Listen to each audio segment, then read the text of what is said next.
সুবহানাল্লাহ, এই হচ্ছে ভোলাগঞ্জের বিকেলের পরিবেশ। আমরা হাফিজ ভাইয়ের ওইখানে ব্যাগ রেখে তারপর আমরা একটু বের হয়েছি। বর্ডারের সাইড দিয়ে একটা রাস্তা আছে, সেই রাস্তা দিয়ে একদম ভোলাগঞ্জ যেই স্পটটা রয়েছে সেখানে চলে যাওয়া যায়। তো হাফিজ ভাই একটু অসুস্থ থাকায় সে আসে নাই।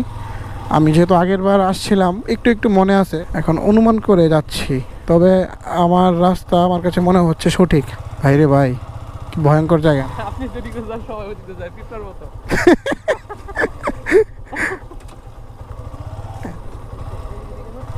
ওদিকে না মনে হয়, এদিকে মনে হয়। রাস্তা একটাই, একটু ঘুরে আইছে আর কি।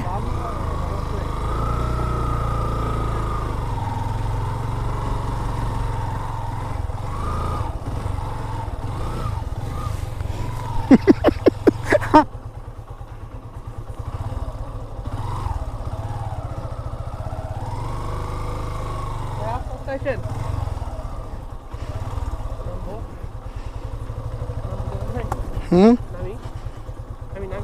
আরে দূর মে কি কন, আরে কি রিস, আমার কাছে সব ইজি ইনশাআল্লাহ, আল্লাহ ভরসা।